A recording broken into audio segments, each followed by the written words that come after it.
বিসমিল্লাহির রহমানির রহিম। শুভ সকাল সকলকে ইউটিউব চ্যানেল বিপার বিড়ির পক্ষ থেকে শুভেচ্ছা জানাচ্ছি। বিপার বিড়ির প্রতিদিনের আয়োজন আজকে সংবাদপত্রের শিরোনাম আপনাদেরকে জানিয়ে দেবো। আজ 7ই অক্টোবর সোমবার।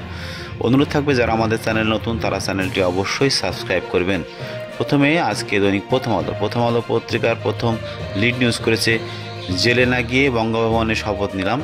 একেবারে উল্টো একটা চিত্র, অতীতেও এরকম আহ্বান জানানো হয়েছিল। বিশেষ সাক্ষাৎকারে ডক্টর মোহাম্মদ ইউনূস সেই রিপোর্টটি প্রথম আলো করেছে।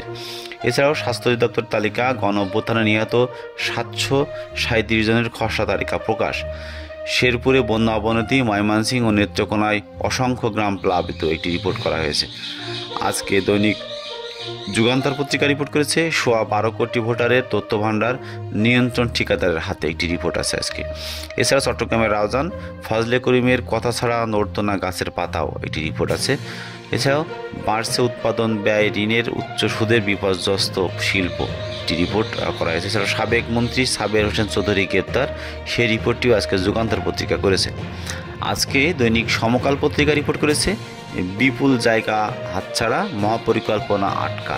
এছাড়া রহস্যে ঘেরা মহারাজের অঢেল সম্পদ, বন্ধ কোম্পানির চালন নামে শেয়ার কারসাজির ছক, একটি রিপোর্ট করা হয়েছে। এছাড়াও গাজায় জিতলো কে, হার কার, একটি রিপোর্ট করা হয়েছে।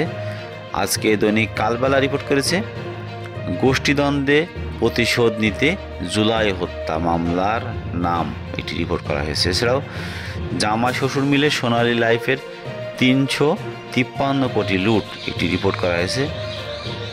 মধ্যপ্রাচ্য যুদ্ধ ছড়াচ্ছে কার ব্যর্থতা, এটি রিপোর্ট আছে কালবেলায়। আজকে দৈনিক কালের কণ্ঠ রিপোর্ট করেছে, হুন্ডির হোতা সাবেক এমপি আফজাল, জোর করে 20 কোটি টাকার বই গছান নজরুল, সেই রিপোর্টটিও করা হয়েছে। এছাড়াও খাদ্য সংকটে ভুগছে পানিবন্দী মানুষ, বন্যা পরিস্থিতি। প্রধান উপদেষ্টা ডক্টর মোহাম্মদ ইউনূস, দেশের ক্রান্তি লগ্নে সেনাবাহিনী মানুষের পাশে দাঁড়িয়েছে, সেই রিপোর্টটিও করা হয়েছে। গাজায় মসজিদ সহ 3 স্থানে ইসরায়েলি হামলায় নিহত 45, আহত 256 জন, সেই রিপোর্টটি করা হয়েছে। এছাড়াও মিডিয়ার মালিক সম্পাদকদের বেশিরভাগই ভারতের এজেন্ট, মাহমুদুর রহমান বলেছেন, সেই রিপোর্টটিও আজকে ইনকিলাব করেছে। আজকে দৈনিক জায়জাদিন রিপোর্ট করেছে, 150 বছরের সেই পুলিশ আইন সংস্কারের সুপারিশ। এছাড়াও সৎ দক্ষ সেনা কর্মকর্তাদের পদোন্নতি দিন ডক্টর ইউনূস, সেই রিপোর্টটি করা হয়েছে। এছাড়াও বন্যায় ক্ষতি বেশি নোয়াখালীতে, ফেনী পেয়েছে বেশি ত্রাণ, সেই রিপোর্টটি আছে আজকে জায়জাদিন পত্রিকায়। আজকে দৈনিক আজকের পত্রিকা রিপোর্ট করেছে, থানায় থানায় গ্রেপ্তারের কোটা, সারা দেশে গ্রেপ্তার, সেই রিপোর্টটিও আছে একটি প্রথম লিড নিউজ। সাবেক 2 মন্ত্রী, এমপি ও সচিব গ্রেপ্তার, একটি রিপোর্ট আছে। আজকে দৈনিক নয়া দিগন্ত রিপোর্ট করেছে, অতিবৃষ্টি ও ভারত থেকে আসা পাহাড়ি ঢলে 3 জেলায় প্লাবিত, পূজা নির্বিঘ্নে ও শান্তিপূর্ণভাবে হবে, স্বরাষ্ট্র উপদেষ্টা বলেছেন, সেই রিপোর্টটিও আজকে করা হয়েছে। আজকে দৈনিক বাংলাদেশ প্রতিদিন রিপোর্ট করেছে, সংলাপে চাওয়া পাওয়া, একটি রিপোর্ট। 15 বছরে টাকার ধস, সেনাবাহিনী মানুষের পাশে, একটি রিপোর্ট আছে। আজকে দৈনিক মানবকণ্ঠ রিপোর্ট করেছে, জনপ্রশাসনের চেইন অফ কমান্ড ফিরিয়ে আনতে কঠোর প্রসারকার, একটি রিপোর্ট করা হয়েছে। এছাড়াও সেনা দপ্তরের প্রধান উপদেষ্টা, সেনাবাহিনী দেশকে অস্থিতিশীলতার হাত থেকে রক্ষা করেছে, সেই রিপোর্টটি করা হয়েছে। আগে দৈনিক দেশ রূপান্তর রিপোর্ট করেছে, পূর্ত সচিব হয়ে বাগিয়ে নেন প্লট, সেই রিপোর্টটি করা হয়েছে। এছাড়াও 39 সংস্কার প্রস্তাব পুলিশের, সেই রিপোর্টটি ডুবলো আরও 4 উপজেলা বন্যা পরিস্থিতি নিয়ে। এবং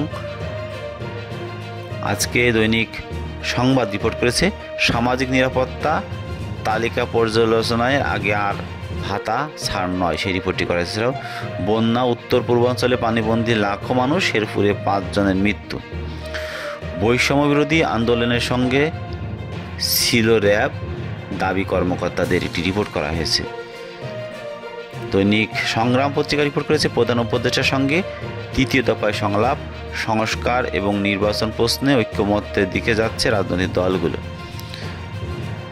প্রত্যেক পরিবারের কাছ পাচ্ছেন 50,000 টাকা, অভ্যুত্থানে 105 শিশু নিহত, সেই রিপোর্টটি করা হয়েছে।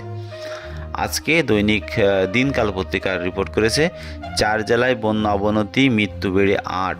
এছাড়াও বিপদে সর্বদাই সেনাবাহিনী মানুষের পাশে ছিল প্রধান উপদেষ্টা। দ্রব্যমূল্যের ঊর্ধ্বগতিতে হিমশিম খাচ্ছে ক্রেতা, সেই রিপোর্টটি করা হয়েছে। এছাড়াও ছাত্র জনতার আন্দোলনে নিহত 735 জনের খসড়া তালিকা প্রকাশ। সুইডেন, নরওয়ে সহ 3 দেশের কূটনীতিকদের সঙ্গে বিএনপির বৈঠক। পূর্বাঞ্চলে বন্যায় ক্ষতির পরিমাণ 14,421 কোটি টাকা সিপিডি বলেছে, সেই রিপোর্টটি করা হয়েছে। তো এই ছিল আজকে ঢাকা থেকে প্রকাশিত জাতীয় দৈনিকগুলোর শিরোনাম। আপনাদের অনুরোধ, যারা আমাদের চ্যানেল নতুন তারা চ্যানেলটি অবশ্যই সাবস্ক্রাইব করবেন।